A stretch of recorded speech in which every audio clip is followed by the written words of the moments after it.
Bonjour à tous, je suis Romain Gilliot, créateur et formateur sur la plateforme Motion Life Teach, une plateforme qui permet aux gens d'apprendre les métiers de l'image de synthèse et de l'animation gratuitement. Vous pouvez y accéder via l'adresse teach.motion-live.com.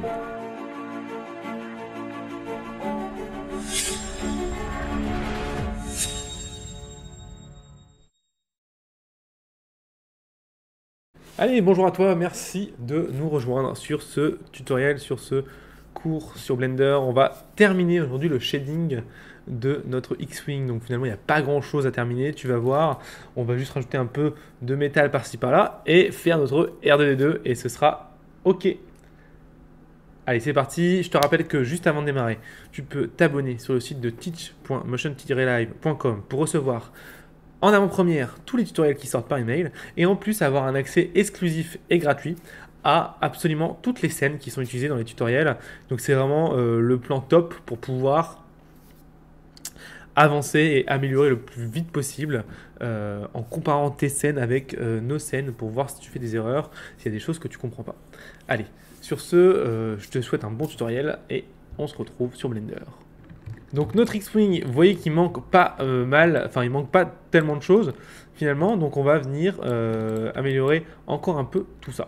Première chose qu'on va faire ici, c'est donner en fait une couleur à lui là, qu'on pourrait aussi appeler R2D2.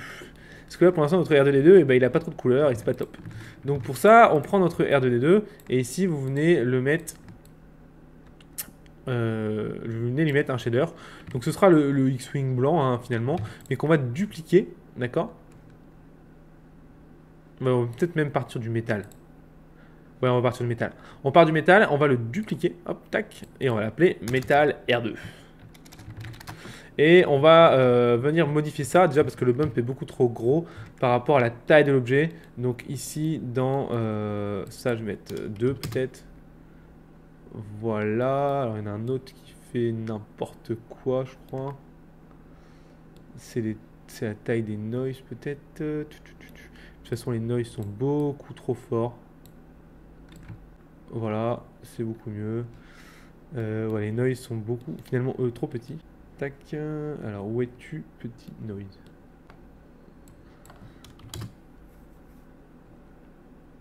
Bon, on va mettre ça à 2. Voilà. L'échelle là, c'est vraiment n'importe quoi. Mettons 5. Yes. Et on va les décontraster à donf parce que vraiment, juste le pauvre, il est contrasté à fond quoi.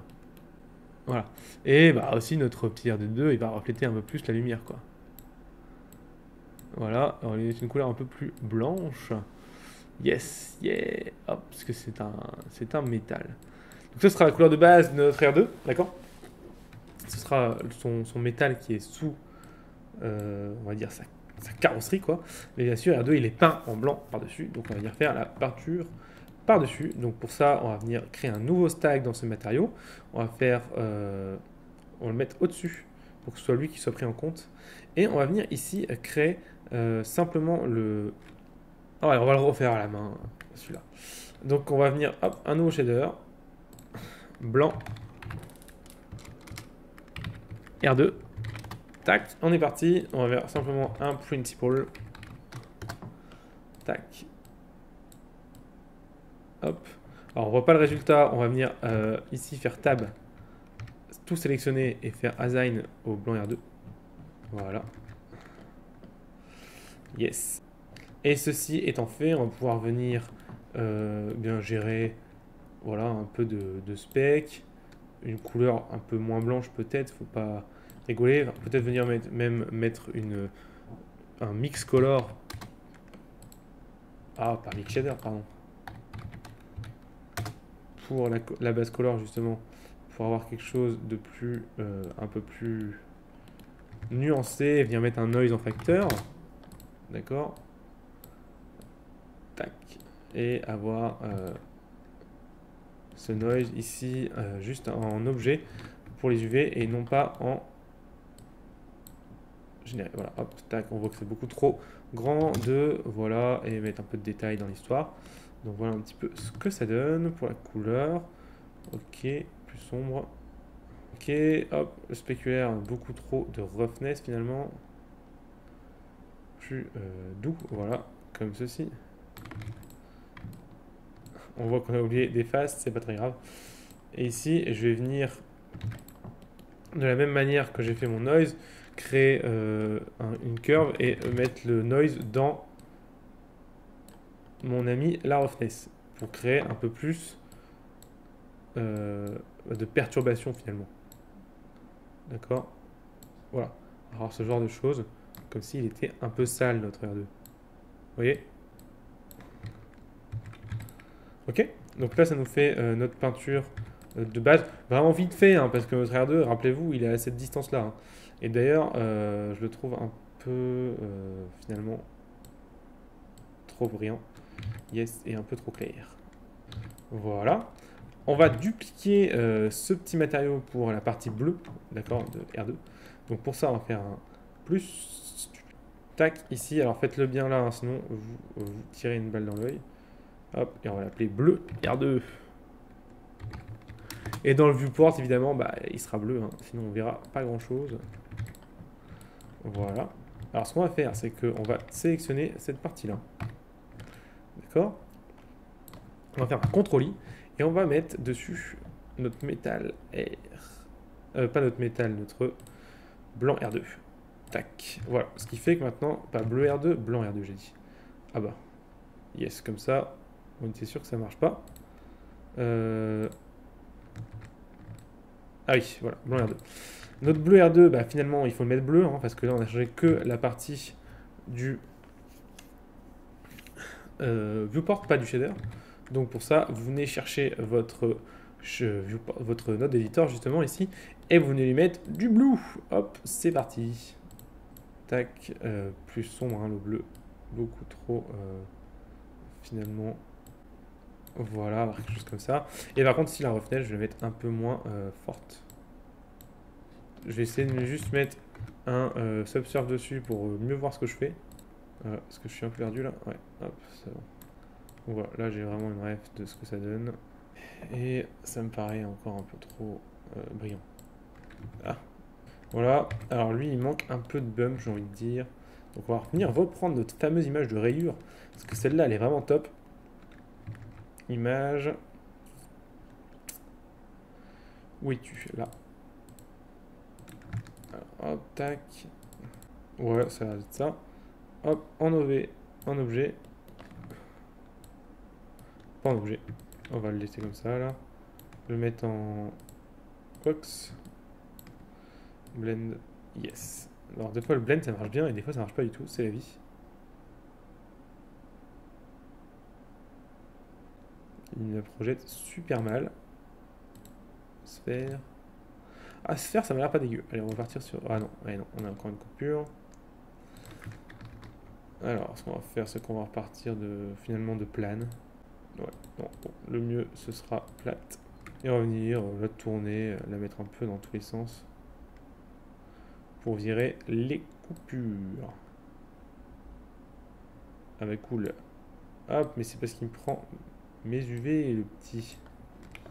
Voilà, si je fais là, j'aurai un truc beaucoup mieux. Obviously.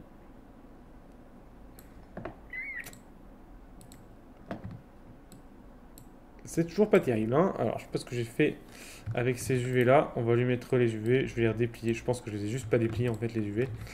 C'est pour ça que ça fait du caca. Donc, hop, on se met en vue de top.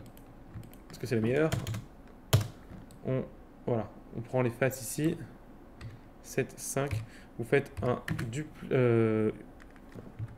U from view. From view. Tac. Vous venez ici.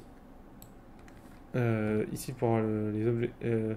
Faites bien attention d'avoir les hop en orthographique et les options ici pour quand vous venez dans votre image éditeur. Voilà, on voit que par exemple ici, il me l'a mis vraiment n'importe comment ici. Donc je vais venir ici, hop, voilà, décocher correct after.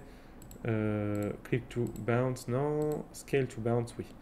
Voilà, je vais venir garder ceci. Et ce que je vais faire maintenant, c'est que je vais venir sélectionner à ce niveau-là les arêtes. Déjà, je vais essayer de le unwrap directement. Je sais pas s'il va le faire correctement. UV unwrap. Non, il fait n'importe quoi. Donc ce qu'on va faire, c'est venir choper ces faces-là, par exemple. Hop, tac. Ici, plutôt les arêtes externes, donc plutôt les points extérieurs. Ces points-là. Hop. Voilà, et venir les scaler ici sur les UV. Comme ça, je me retrouve avec quelque chose de plus cohérent. D'accord? Alors, je vais me mettre ici en matériel pour avoir quelque chose que je puisse voir à l'œil. Allez, allez. Alors là, pour changer de texture, c'est un peu la PLS. Voilà, voilà. Hop, et donc on voit que bah, c'est toujours aussi la catastrophe. On va se remettre en UV. Allez, mon petit, hein, on se... en plus, je me gourre de trucs, donc forcément, ça va pas le faire. Donc, je suis déjà en UV, en flat, merci, voilà. Donc, on est sur quelque chose comme ça. Je vais remettre ça à 0, voilà. Donc, on voit que quand je fais comme ça, c'est bon. Et dès que je commence à tirer, forcément, c'est moyen. Vous voyez que, hop, si je tire, voilà, si je viens ici, scaler ceci, ça me permet d'avoir quelque chose qui est moins étiré et qui est plus intéressant. Je vois qu'on a aussi ici. Hop. Non, ça ne change rien. Hop, vous voyez ici que voilà, si je viens plus ou moins l'étirer, on va dire équilibrer en fait un peu les faces pour avoir un attirement qui est beaucoup moins fort. On se retrouve avec ça. Donc je vais venir mettre un scale de 0,9 pour virer la petite truc qui se répète. Ah, ça le fait pas. Merde. Alors. Donc un. Ah oui, c'est parce qu'il est trop grand autant pour moi. Hop, je vais venir ici. L et le scaler juste pour pas que. Voilà. Il sortent de la texture. Voilà, maintenant on se retrouve avec quelque chose de beaucoup plus cohérent en image, d'accord? Et on va se retrouver à faire ça en rendu. Donc maintenant qu'on a ça, on va venir mettre ça, rappelez-vous, en bump. Donc ça, hop, ça bouge, tac. Search. Un bump comme d'habitude, hein. Vous commencez à avoir l'habitude de toute façon. Le normal, hop, on va regarder un petit peu ce que ça donne. Il s'est trompé ce monsieur. Color, ici, voilà. Hop, tac, vous regardez un petit peu le résultat. Vous baissez souvent parce que le bump est tout le temps de base super fort. 0,1 et ici 0,5 peut-être.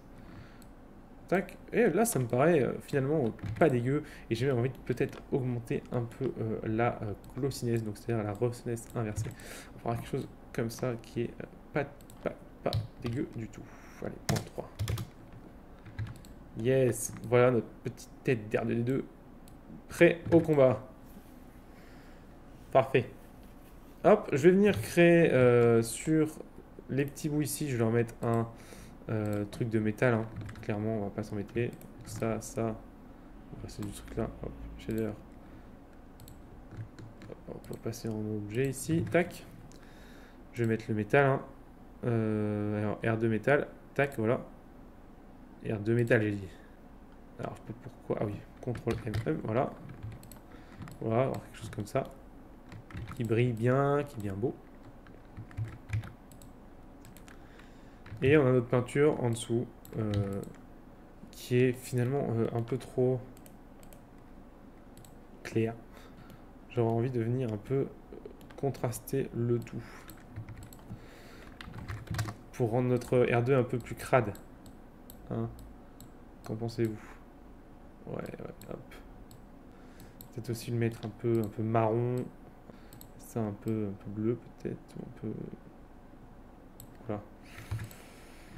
Finalement, on va venir remettre notre bump dessus. Et on aura terminé. Donc on va venir hop, choper notre bleu R2. On prend ce nœud là, ce nœud là, ce nœud là, ce nœud là, CTRL C, hop, CTRL V. Et donc notre petit R2 là, on va venir rajouter donc le bump comme je disais sur la partie blanche de notre petit robot. Donc ici, vous venez simplement lier votre bump à la normale. Tac, hop, vous avez le bump, vous commencez à avoir plus de détails, c'est sympa. La dernière chose qu'on va faire, c'est faire comme ce qu'on avait fait sur le nez du X-Wing, c'est venir mettre une map de curvature sur tout le volume pour pouvoir faire ressortir le métal dessous par rapport à la peinture qui est dessus, d'accord? Donc ce qu'on va faire, c'est que vous allez chercher votre R2 métal ici. Donc on va en Vous pouvez les sélectionner, c'est pas un problème. Tac. Hop, shade métal R2.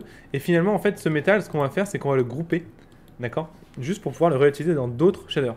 Donc vous sélectionnez le tout, ici. Sauf cette partie du bas. Et vous faites CTRL-G pour grouper votre shader. Hop, le voilà. Maintenant, on a juste un petit nœud qui est parfait. On va le renommer, hop, ici, en Metal R2. Et ce qui est bien, en fait, quand vous avez créé un groupe, c'est que les groupes sont utilisables dans tous les autres shaders. Alors que vous ne pouvez pas faire ça directement. Vous ne pouvez pas mettre un shader dans un shader directement. Il faut d'abord faire un groupe.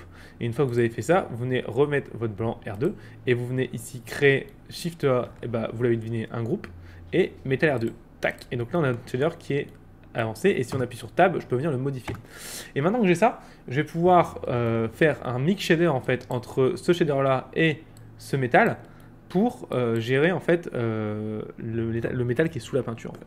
Donc on va commencer avec un petit noise classique pour pouvoir juste mettre un peu de choses un peu abîmées quoi. Hein. Donc voilà, 10, détail 50, hop, 10 ça me paraît un peu beaucoup, je vais mettre 5, hop, tac, et un mix shader, vous connaissez la chanson maintenant, et vous mettez votre noise facteur en facteur, votre métal en deuxième partie, votre BSDF du principal en premier. Vous avez quelque chose comme ça. Ah, il m'a pas fait le facteur. Oh, attends pour moi, voilà. Tac, donc maintenant vous vous retrouvez avec quelque chose de ce type. Ah, je me suis trompé, c'est bien le facteur. Voilà. On va venir le contraster un peu pour vraiment bien voir les différentes coupures, on va dire. Donc je vais prendre ici une curve, comme d'habitude. J'aime bien la curve, vous pouvez aussi le faire avec le ramp, c'est exactement la même chose. Hop, tac, voilà, pour avoir quelque chose beaucoup plus comme ceci. J'aurais envie d'avoir un peu plus de métal finalement. Voilà, donc le métal, c'est le blanc. Voilà. Voilà, donc ça donne ça. Mais moi, ce que j'aimerais bien, c'est que le métal aussi, on le voit, comme j'ai expliqué, sur les tangentes, sur les bords. Et ça, pour utiliser ça, c'est ce qu'on appelle en général la curvature. Mais vous pouvez aussi utiliser la Pointillesse. Alors, on l'a déjà utilisé tout à l'heure, donc on ne va pas la réutiliser. On va utiliser un nouveau nœud de la dernière Blender de 2.79. Alors, vous ne l'aurez peut-être pas si vous êtes sur une Blender, sur une version un peu antérieure. Mais si vous ne l'avez pas, il vous suffit d'aller télécharger la dernière version sur le site et vous l'aurez. C'est dans Input et vous avez maintenant un nœud d'ambient occlusion en input, c'est-à-dire que maintenant l'ambient occlusion peut être géré comme une couleur et ça c'est vraiment top parce que ça, ça nous permet de faire des masques hyper intéressants, surtout quand on l'inverse en fait. Donc par exemple si je viens créer une inverte, alors à utiliser quand même avec parcimonie parce que c'est un nœud qui est relativement lourd. Parce que forcément c'est du lancer de rayon l'ambient occlusion, donc lui il doit tout le temps calculer dès qu'il fait une texture d'ambient occlusion, donc mollo. Hop, la curve pour la contraster. Voilà, je vais peut-être plus utiliser le ramp ici, ce sera plus sympa. Et vous voyez, voilà, maintenant j'arrive à isoler les bords en l'ayant inversé, vous voyez. Et ça, c'est quand même super pratique. D'accord. Alors, je vais venir... Ah, vous voyez qu'on pouvait mettre le sample ici. Je vais mettre un sample à 8, hein, c'est pas la peine de se prendre la tête. Ah, quoique... Et vous pouvez aussi gérer la distance ici, 0,1 par exemple, si vous voulez pas que vous ayez trop de répercussions de l'environnement.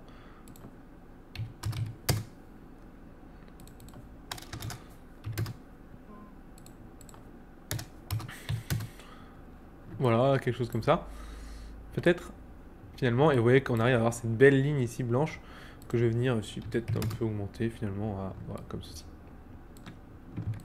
Et cette partie-là, je vais la mettre ici en addition sur mon shader, puisqu'on a dit que le blanc sur ce masque ici, rappelez-vous, c'est le métal. Donc je vais venir mettre un mix RGB, pas un mix shader, un mix RGB. Chaque fois que je me trompe, vous commencez à avoir l'habitude. Bah alors, tac. Ici, la première couleur elle est là, la deuxième elle est là. Hop, facteur 1, add. Voilà ce que ça donne. Regarde, quand je regarde, j'ai bien mon shader noir et blanc et je vais avoir cette ligne blanche qui va venir ici être intéressante et voilà ce que ça donne au final. Donc voilà, on a notre R2, hein, on a notre R2 qui est terminé et par la même occasion finalement les textures de notre X-Wing qui sont terminées.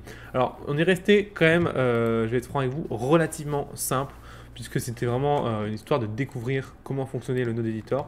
On aurait pu aller beaucoup plus loin, on peut faire beaucoup plus d'ajouts et rajouter de la complexité entre les shaders, et notamment en passant par de la génération de textures et en n'utilisant pas que des noise, mais en utilisant plusieurs autres textures pour aller beaucoup plus loin. Donc vraiment, c'est ce que je vous ai montré là, c'est une base, et ça vous permet de comprendre comment ça fonctionne, les shaders dans notre ami Blender. Voilà. Donc j'espère que ça vous aura plu. Moi, je vous dis à la semaine prochaine pour le démarrage de la texture et des shaders de notre chasseur taille. Et puis après, on passera au rendu. Allez, merci de m'avoir suivi. Bon courage, restez passionnés et à bientôt. Bye.